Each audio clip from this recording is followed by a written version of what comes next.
person you hate the most in your life? What did they do? My middle school teacher, Mrs. Henderson. This happened almost 20 years ago, but I still feel rage whenever I think about her.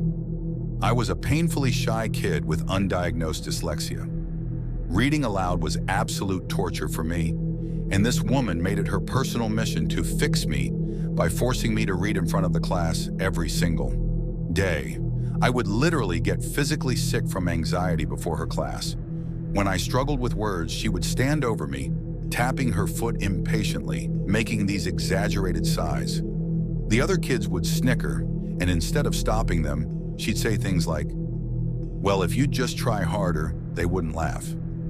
She'd keep me in during recess to practice, which really meant her berating me about how I was choosing to be difficult.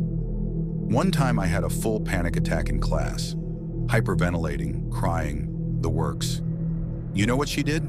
Called my parents in for a conference to discuss my behavioral issues and suggested I was doing it for attention. The breaking point came during a parent-teacher conference where she told my parents I would never amount to anything if they didn't stop coddling me. My mom, bless her, finally pulled me out of that class and had me tested. Turns out I had severe dyslexia and anxiety disorder. Thanks for that lovely combo, Mrs. Henderson. She had the nerve to tell other teachers I was transferred because I was too lazy to try. Here's the kicker. I'm now a special education teacher myself. Every time I work with a struggling student, I think about her and do exactly the opposite of what she would have done. Last year, I ran into her at a teaching conference. She didn't recognize me but was giving a presentation about teaching sensitive children. I stood up during the Q&A and recounted my experience in her class, watching her face turn white as she realized who I was. The room went dead silent. I ended by thanking her because she taught me exactly what kind of teacher I never wanted to become. Sometimes the best revenge is success in a really good memory. My former best friend from high school. Honestly, just typing this makes my blood boil. We were inseparable for 6 years, did everything together, and I trusted her with literally everything. Then I found out she'd been sleeping with my boyfriend of 3 years behind my back. Not just a one-time thing. They'd been hooking up for months while she sat there and consoled me about our relationship problems.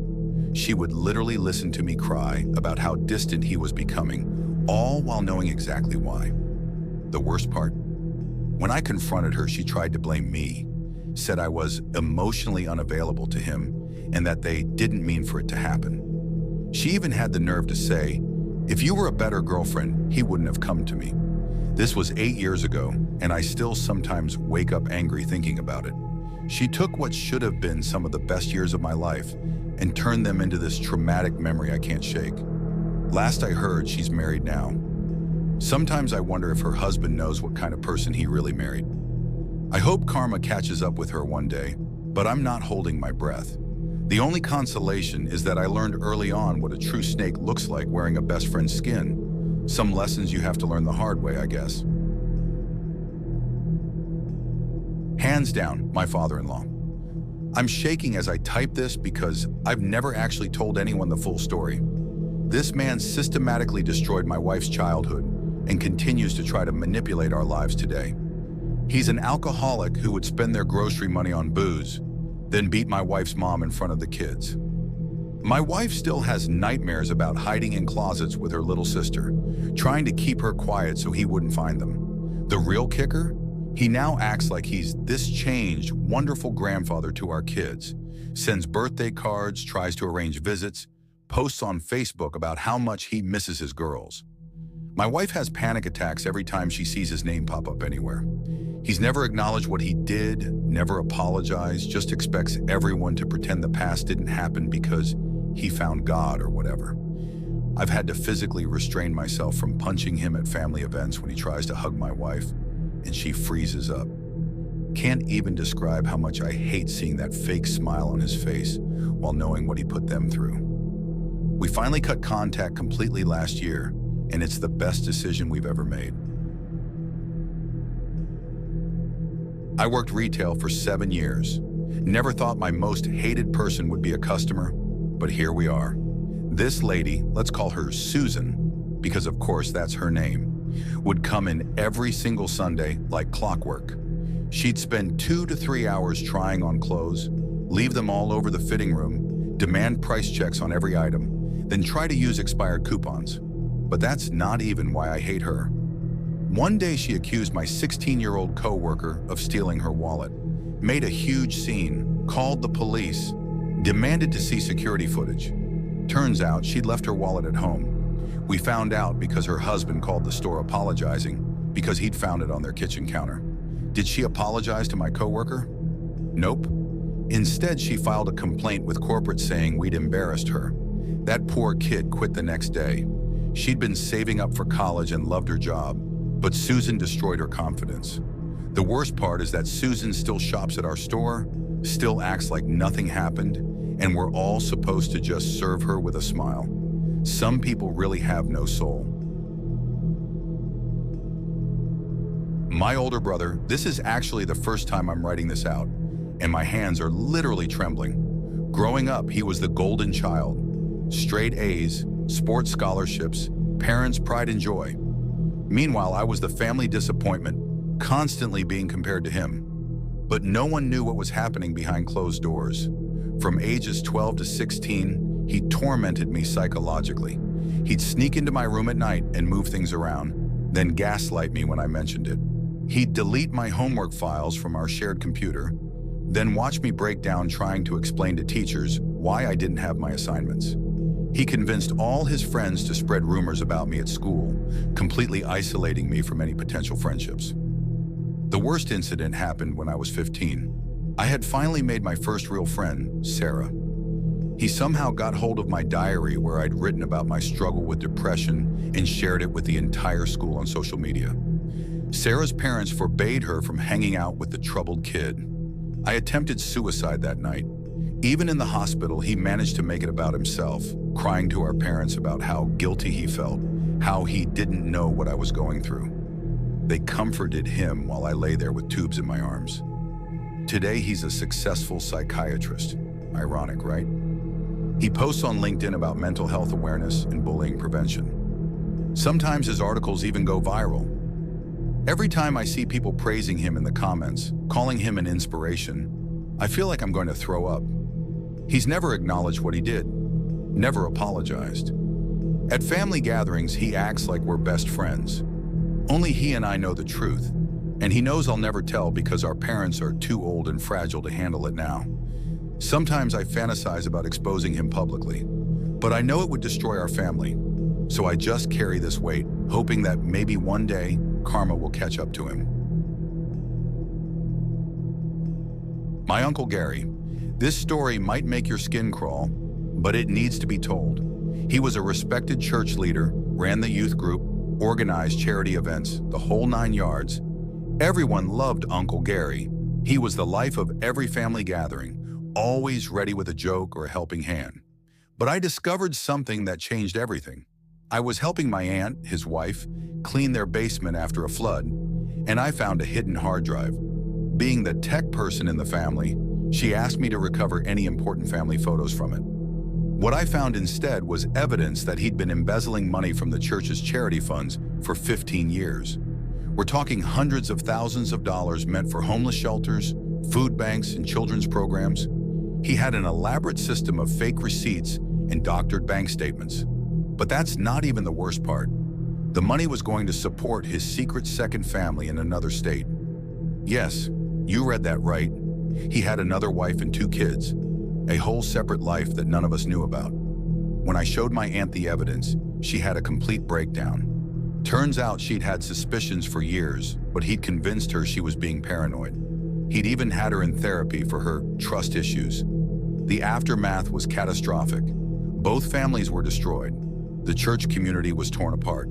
Some people still defend him, saying there must be some explanation. My aunt lost her home because it turned out it was mortgaged to the hilt to support his other household.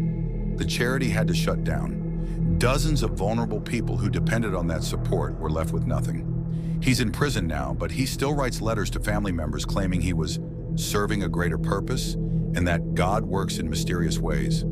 He even tried to start a prison ministry. The audacity of this man knows no bounds.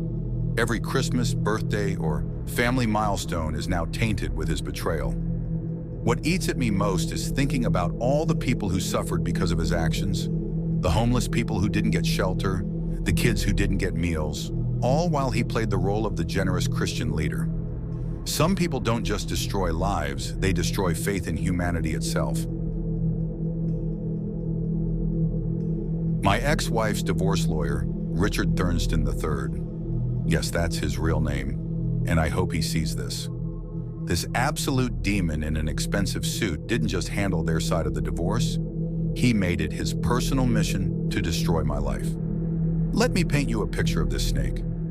First, he convinced my ex that the only way to win was to accuse me of abuse.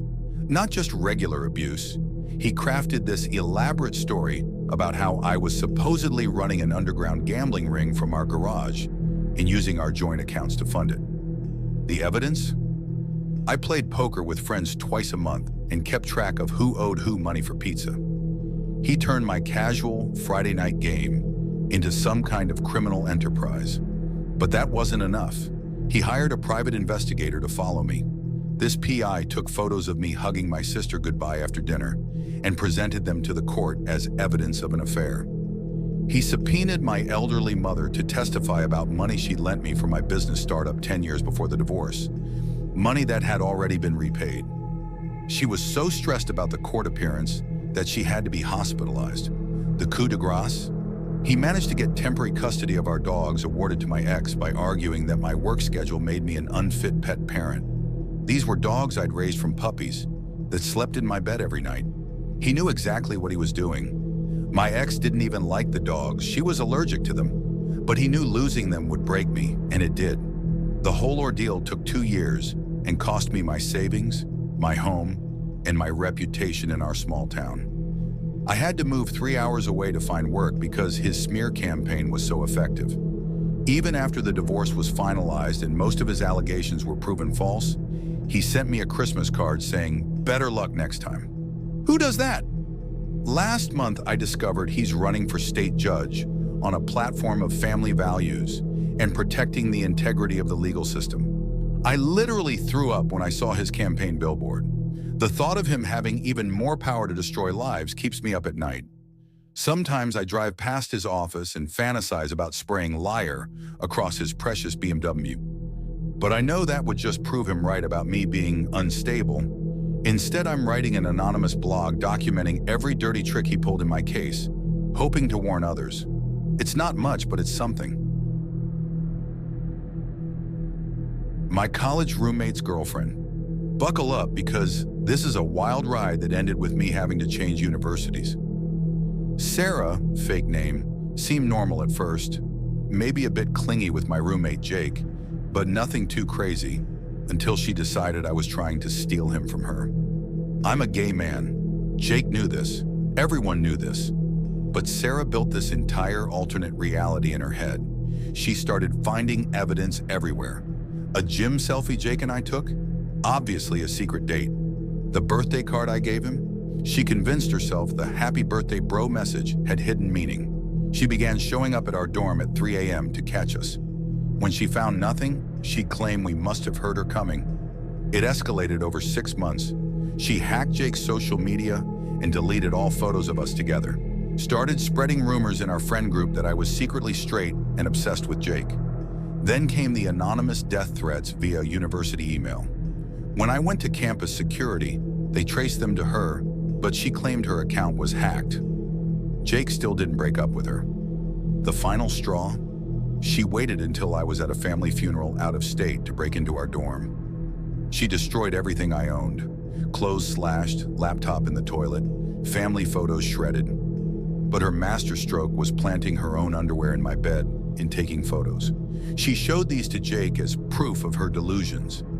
Even though Jake finally realized she was insane and broke up with her, the damage was done. The photos had already circulated. People I'd never met were calling me a homewrecker. I had to transfer universities mid-semester to escape the harassment. Lost my scholarship, my friends, and had to move back in with my parents. Jake reached out last year to tell me she's now a kindergarten teacher. A teacher? Sometimes I want to warn her school, But who would believe this story? I have nightmares about her doing something similar to some poor kid she decides is a threat. The surgeon who operated on my mother, Dr. K, not using his full name because I don't want to get sued, was supposed to be the best in the state for cardiac surgery. His office walls were covered in awards. He had this arrogant way of talking down to us, but we thought that meant he was just that good. We were so wrong. Mom needed a relatively routine bypass surgery. 85% success rate, he said. But during pre-op consultations, he kept pushing for additional preventative procedures. Each one added thousands to the bill, but he made them sound essential. We later found out he was getting kickbacks from medical device companies for using their products. The surgery went wrong, not because of complications, because he was hungover. A nurse later told us anonymously that he'd been at a medical conference party the night before, showed up still smelling of alcohol, but he insisted on proceeding instead of rescheduling. Made a mistake that paralyzed my mother's left side. Then instead of admitting the error, he gaslit us for weeks, claiming it was a known risk he'd warned us about. He hadn't. We tried to sue, but hit a wall. Turned out he had connections throughout the medical board. Other doctors refused to testify against him. The hospital's risk management buried incident reports. He even tried to claim Mom's paralysis was due to her non-compliance with pre-surgery instructions. The real gut punch came 2 years later. After Mom passed away, complications from being bedridden, we discovered Dr. K had similar accidents with 3 other patients, but he's still practicing, still winning awards, still destroying lives while charging 6 figures. The system protects its own. I've started a support group for his victims' families. We meet monthly, share stories, gather evidence. Maybe one day we'll have enough to bring him down. Until then, I dedicate every spare moment to warning people about him. Created a website documenting everything. He's tried to sue me for defamation twice, but truth is an absolute defense. I'll spend the rest of my life making sure no other family goes through what we did. Mom deserved better. They all did. My childhood babysitter, Miss Jenny. I've never shared this story before because it sounds so absurd that people might not believe it. She watched me from ages 6 to 9 while my single mom worked night shifts as a nurse. On the surface, she was perfect.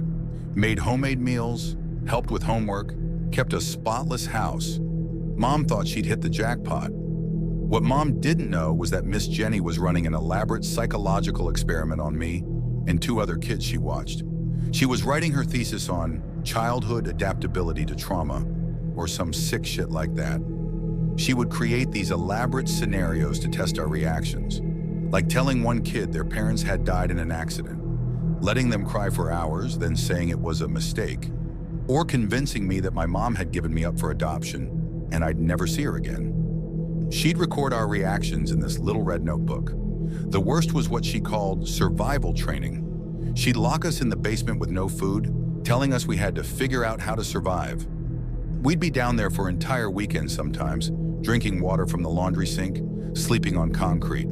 If we told our parents, she showed us fake legal papers saying she'd get custody of us. We were too young to know they were fake. This went on for 3 years. It only stopped because one kid's parents moved away and he finally told them everything. Police got involved, but guess what? She'd already disappeared, took all her notes with her. The university she claimed to be from had no record of her. The address on her job application was fake. Everything was fake. I'm 35 now, and I still sleep with my lights on. Still can't go into basements. Still have trust issues that have ruined every relationship I've tried to have. 2 years ago, I thought I saw her at a grocery store. Had a full breakdown in the cereal aisle. The worst part? I'll never know if she did this to other kids after us. Never know if she's still out there, still experimenting. Sometimes I search academic journals, looking for studies that sound like what she did to us. Nothing yet, but I'll never stop looking. My former business partner, David. This story spans 12 years and ended with me losing everything I'd built, but it needs to be told. We started a tech company together right out of college. Classic startup story. 2 guys in a garage with a dream. I was the technical genius. He was the smooth-talking salesman. Perfect combination, or so I thought. For a decade, we built something amazing. Our software was used by major companies worldwide. We had over 200 employees, offices in 3 countries. David and I were featured in business magazines, gave talks at conferences. He was the best man at my wedding. His kids called me uncle. We were more than partners. We were brothers. Then I discovered the shell companies. David had been siphoning company funds through a network of fake consultancy firms for years. But that wasn't even the worst part. He'd been selling our proprietary technology to Chinese competitors. When I confronted him, he just smiled and said, "Took you long enough to notice." Turns out he'd been planning this for years. He'd gradually adjusted contracts, moved assets, changed reporting structures. By the time I discovered the theft, he legally owned 87% of the company. My shares had been diluted through a series of seemingly routine corporate restructurings that I trusted him to handle. He called a board meeting and had me removed for erratic behavior and false accusations. The board members? All his college friends he'd installed over the years. The company lawyers? On his payroll. Even my personal lawyer had been compromised. He'd been dating David's sister for months without disclosing it. I lost everything. The company, my reputation, most of my savings fighting him in court. Former employees were told I had a mental breakdown. Investors believed I was trying to stage a hostile takeover. David still runs the company, still gives inspirational speeches about entrepreneurship and loyalty. He even wrote a book about our startup journey, painting himself as the sole visionary founder. Last month, my daughter came home excited because they're studying successful entrepreneurs in school. And guess whose book is on the curriculum? I had to sit there and listen to my own child unknowingly praise the man who destroyed her father's life. Sometimes I drive past our old office building and see his name in giant letters where both of ours used to be. Each time I have to pull over because I start shaking so bad I can't drive. The only consolation? I'm building again, from scratch. New company, new technology. This time I keep everything in my name, and every line of code I write contains a hidden signature, proof that I was the original creator. One day when the timing is right, that proof will come to light. They say success is the best revenge, but I'm aiming for both.